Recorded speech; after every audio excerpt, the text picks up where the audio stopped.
welcome to Drive Don't Dread. I'm hoping you guys are keeping well and safe and healthy. This is Saima, certified driving instructor in the Toronto area. Today I'm going to be talking about the pavement markings or the road markings. I mean like the yellow lines, the white lines.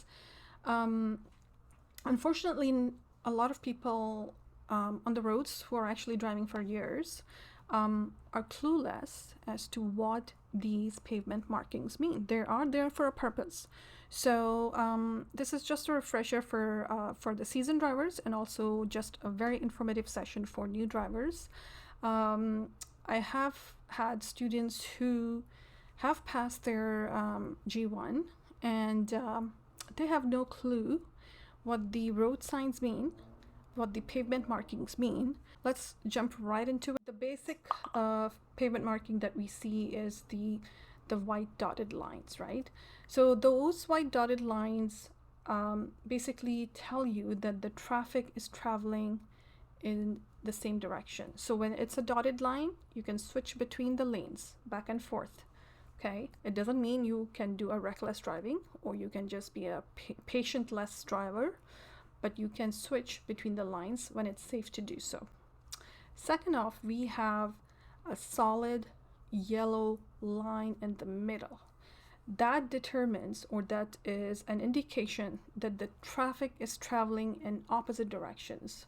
So if you happen to cross that line and go onto the oncoming traffic, of course, it's a dangerous move. However, there are certain exceptions. For example, if you want to turn left, you can go left. Or if you want to, avoid an accident or hitting somebody or a cyclist, of course, you can drift over that line. And sometimes you also come across, actually everybody and on a daily basis, when there's just 2 lanes road, like going and coming back, you will see a lot of cars parked by the curb.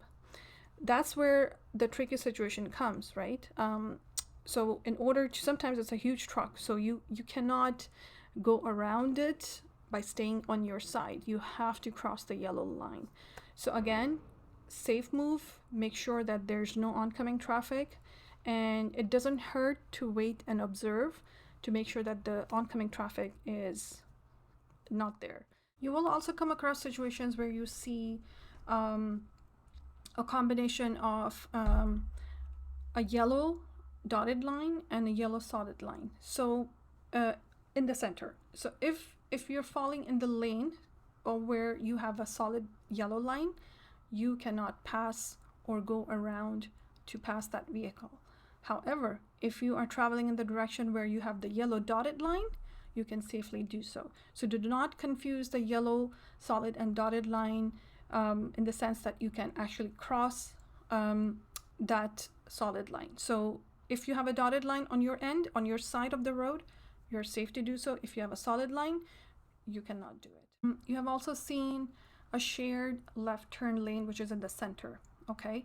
In that situation also, if you have a solid line on your end of the road, on your side of the road, on your direction of the road, you can pass that yellow line to go into the center lane. But remember, it's a shared center lane. So be cautious, keep an eye on the oncoming traffic, because the other traffic, one of the cars or 2 of the cars, some of the cars might be also coming to turn left into the center lane. So again, that's why it's called the shared center lane. You take your spot, they take their spot, but it has to be a very safely and patiently done move. Do not rush. I know it's sometimes frustrating, but the more the patience, the more safe you are, okay? All right, the most other commonly used lane is the one which is it's usually on a multi-lane road, and it's marked with diamond-shaped markings. So that's basically called HOV lane or carpool lane. HOV stands for high occupancy vehicle. In some areas, you will see some restricted times when you cannot drive on that. But on the highway, because the purpose of these lanes is to reduce carbon emission, and that's why these lanes allow the green vehicles. So again, use this lane with caution. If you have more than 2 people or 3 people in your car, that's when you can use this lane. That's the purpose. And if you are the owner of a green vehicle, sure, you go ahead and use it. So the purpose of this video was just to make sure that you guys are aware of these lanes and pavement markings, which are very commonly used or very commonly seen when you're driving. So I hope this will help you understand the importance of these lanes, these markings, and if you have any comments or suggestions, do let me know. I would be more than happy to answer you. Sorry, I'm just having some throat issues. So I would be looking forward to your comments. I do respond to them personally, so don't be shy. Just drop in anything you want to say. Just a big question mark. That would help too. Anyhow, just be safe, be courteous, be patient, and I will see you in the next video, and looking forward to the next video. Ciao.